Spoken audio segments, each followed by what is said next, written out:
Hello friends, तो हम लोग आज बात करने वाले हैं ऑप्टिक्स, रे ऑप्टिक्स का एक टॉपिक है रिफ्रैक्शन बाय लेंस। अब तक हम लोगों ने refraction by spherical mirror, right, उसके बारे में डिस्कशन किया था, उसके कुछ एग्जांपल्स किए थे, ठीक है, राइट। सो यहाँ पे हम लोग आज बात करने वाले हैं लेंस की। बेटा, lens is the image forming device, right, having two refracting surface. आप देख सकते हैं कि उसकी दो सरफेस होते हैं लेंस की। आप कोई भी लेंस देख लीजिए, राइट। यहाँ पे मैंने अलग अलग डिफरेंट टाइप ऑफ लेंस मैंने ड्रॉ किए हुए हैं, आप देख सकते हैं यहाँ पे। This one is the bio convex lens, right, और कन्वेक्स लेंस भी बोल सकते हैं आप उसको, राइट। बायो यानी कि दो सरफेस उसकी यहाँ पे बायो कन्वेक्स लेंस है यहाँ पे। Second is the plano convex lens, यानी एक सरफेस आपकी प्लेन होगी और दूसरी कर्व होगी। लेंस विद मेनिस्क, ये आधा वो चांद होता है ना, राइट, वैसा ही इसका same. This one is the concave mirror, concave lens, biconcave lens, यानी उसके दो रिफ्रैक्टिंग सरफेस है, वो दोनों कर्व है। And next one is the plano convex lens. ये प्लेन है एक सरफेस और दूसरी है concave, plano concave lens, right. So यहाँ पे मैंने तीन फिगर और भी ड्रॉ की है, राइट। तीन फिगर में यहाँ पे आप देख सकते हैं कि ये दोनों फिगर है, राइट, वो कन्वेक्स की है और ये वाली कनकेव की। तो कंसेप्ट तो आपको ऑलरेडी फिगर देख के ही पता लग गया होगा अभी तक, right. If an object is placed at which point, right? If object is placed in a principal axis at which point, after reflection of these rays, incident ray, they parallel to the principal axis, right? So, place of this object is known as first principal focus. इसको बोलेंगे first principle focus. यानी कि अगर मैं principal axis पे किसी भी point पे कोई ऑब्जेक्ट को रख रहा हूं मैं यहाँ पे, और ऑब्जेक्ट में से कुछ रेज निकल रहे हैं, इंसिडेंट रे, और आफ्टर रिफ्रैक्शन, राइट, वो सारे रे पैरेलल हो रहे हैं प्रिंसिपल एक्सिस के। सो ऑब्जेक्ट जहां पे आपने रखा था उस ऑब्जेक्ट को बोलेंगे आप, ऑब्जेक्ट के प्लेस को बोलेंगे क्या, फर्स्ट प्रिंसिपल फोकस। नाउ यहां पे आप देख सकते हैं जैसे कि incident ray is parallel to the principal axis, incident ray is parallel to the principal axis, and after reflection they pass from such a point, right? This is known as second principal focus, f2, okay? और यहाँ भी आप देख सकते हैं जैसे कि ये यहाँ हम लोग ने कनकेव लेंस लिया हुआ है, ठीक है।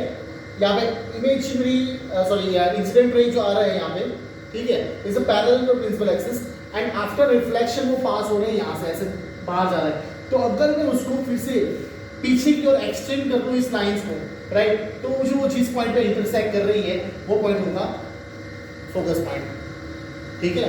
यानी ये सेकंड प्रिंसिपल फोकस है, ये वाला यहाँ पे होगा फर्स्ट प्रिंसिपल फोकस इसके लिए। यानी यहाँ पे f1 होगा, यहाँ पे f2 होगा। पता चला नहीं चला, ठीक है।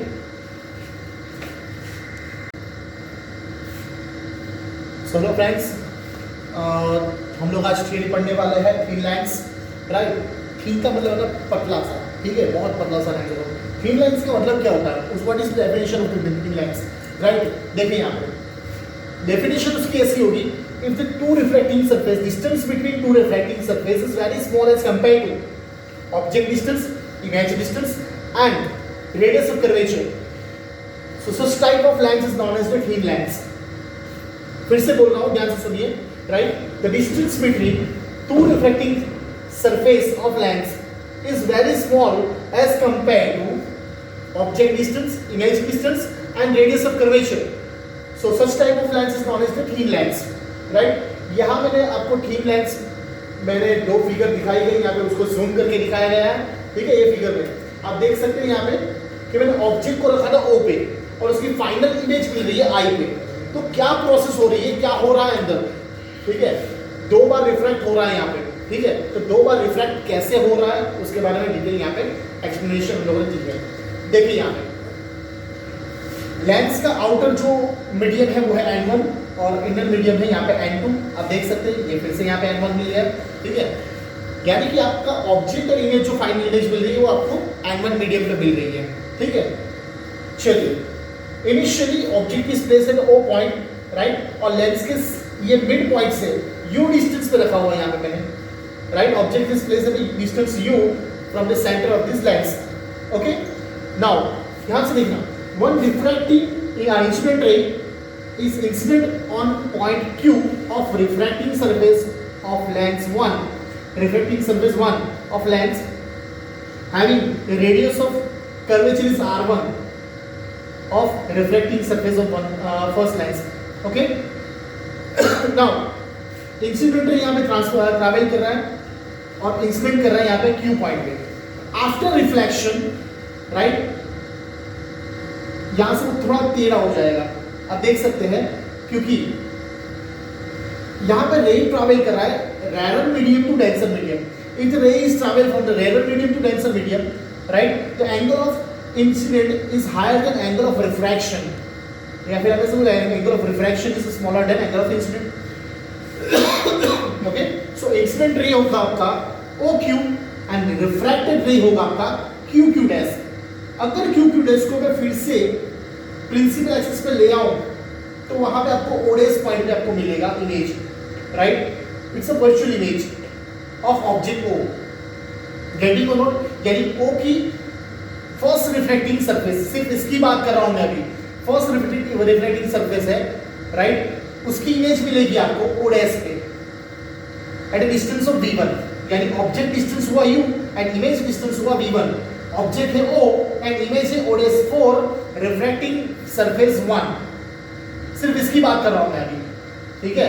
ये इंसिडेंट रे, ये रिफ्रैक्टेड रे, और रिफ्रैक्टेड रे को मैं पीछे एक्सटेंड करूंगा तो प्रिंसिपल एक्सिस पे O डैश पॉइंट पे वो मीट कर रहा है, तो वहां पे आपको उसकी इमेज मिल रही है. गेटिंग और नोट नाउ, तो उसके बेसिस पे हम लोगों ने यहाँ पे इक्वेशन लिखेंगे. As shown in the figure, the object O in the medium having refractive index is N1. Here, incident ray is going towards the rarer medium to denser medium. ये मैंने अभी आपको बताया, right? From the surface 1 and image formed at a point O dash, right? यानी कि यहाँ पे आपको rays travel कर रहा है rarer medium to denser medium, so that image is formed at O dash, right?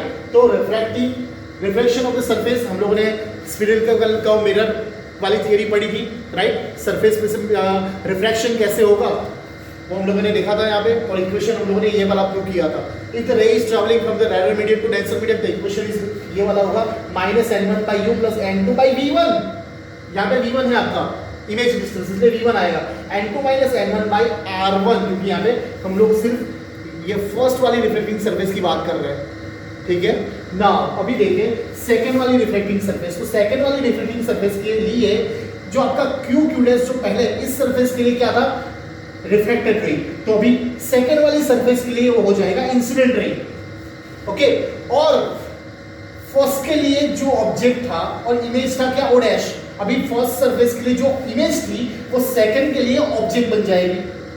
पता चला नहीं चला, ठीक है राइट. यानी कि फर्स्ट ऑब्जेक्ट डिस्टेंस कितना हो जाएगा आपका V1, और इसकी वजह से यहाँ पे QI डैश वो रिफ्रैक्ट हो रही है, यानी QQ डैश आपकी सेकंड सरफेस के लिए इंसिडेंट रे होगी और रिफ्रैक्टेड रे होगी Q डैश आई.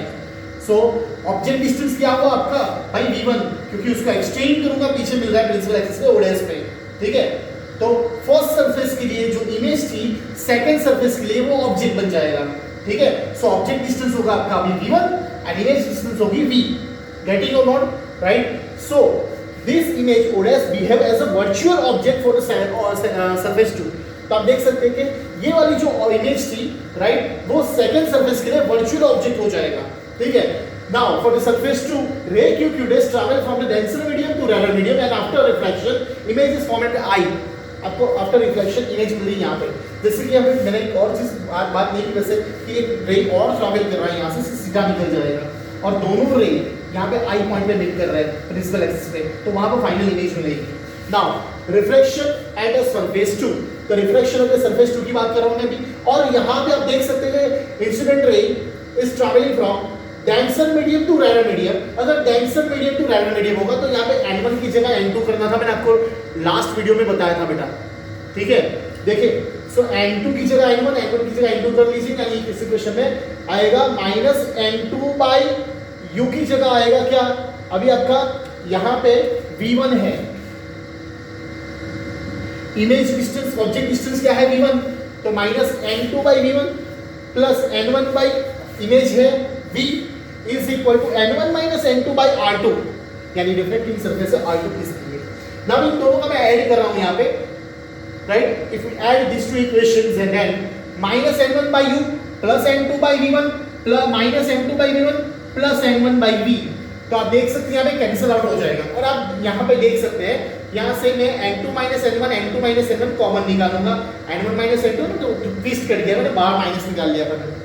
तो आप देख सकते हैं यहाँ पे कि n2 minus n1 मैंने बाहर निकाल लिया, 1 by r1 minus 1 by r2। यहाँ पे minus n1 by u plus n1 by v is equal n2 minus n1 into bracket 1 by r1 minus 1 by r2। यहाँ से n1 कॉमन निकाल लिया, minus 1 by u plus 1 by v is equal n2 minus n1 r1 1 by r1 minus 1 by r2। ये n1 को नीचे denominator ले जाएगा, यहाँ पे इक्वेशन बन जाएगा minus 1 by u plus 1 by v is equal n2 minus n1 by n1 1 by r1 minus 1 by r2। सो ये आपका थीन लेंस का फाइनल इक्वेशन है, right. Now lens maker formula, यहाँ से थियरी थोड़ी आगे हम लोग और एक्सटेंड कर लिया, यानी कि इसकी एप्लीकेशन हम लोगों ने यहाँ पे लिखी हुई है, lens maker formula, right. Equation जो 3 मुझे मिला, अगर मैं ऐसा बोलूं कि ये जो ऑब्जेक्ट मैंने रखा था वो ऑब्जेक्ट में अगर इनफाइनाइट डिस्टेंस पे रख लो, ध्यान से सुनना, if you place this object into infinite distance that you already should know that if we place the object into infinite distance and the ray is parallel to the principal axis and after refraction they pass from the focus, okay। तो यहाँ पे आपको u अगर infinite पे रखेंगे then v आपको मिलेगा ef, यानी कि इमेज मिलेगी आपको फोकस पॉइंट पे, पता चला नहीं चला, यानी v यानी कि ऑब्जेक्ट डिस्टेंस इमेज डिस्टेंस होगा फोकल लेंथ जितना, ठीक है। तो यहाँ पे इस इक्वेशन में u की जगह इनफाइनाइट रखना है, v की जगह f रखना है, तो यहाँ पे हो जाएगा minus 1 by infinite plus 1 by f is equal to n2 minus n1 by n1 1 by r1 minus 1 by r2 1 by infinite 0 हो जाएगा, तो 1 by f is equal to n2 minus n1 by n1 1 by r1 minus 1 by r2, ठीक है। Now this equation is known as the Lanz-Becker formula, ये वाला equation है Lanz-Becker formula का, right. Now अभी 3 और 4 दोनों को कंपेयर करेंगे आप, तो ये पूरा क्वेश्चन सेम लग रहा है आपको, तो आप देख सकते हैं 1 by f is equal 1 by v minus 1 by u लिख सकते हैं, and this equation is known as the Gauss formula for the lens. Now देखिए यहाँ पे मैं और एक चीज लिख सकता हूँ, जैसे कि यहाँ पे जगह नहीं थी इसलिए मैंने लिखा नहीं, लेकिन आपको बता रहा हूँ मैं कि इफ n1 यहाँ पे कौन सा मीडियम है, एयर का मीडियम है, तो n1 की जगह में क्या लूंगा 1, राइट। n1 की जगह में 1 लिख सकता हूँ, और n2 में मीडियम है, ग्लास का मीडियम है, तो उसकी जगह मैं सिंपली n लिख सकता हूँ। तो इक्वेशन क्या बन जाएगा 1 by f is equal to n minus 1 1 by f is equal to n minus 1 1 by r1 minus 1 by r2, खत्म, पता चला नहीं चला, राइट, ओके।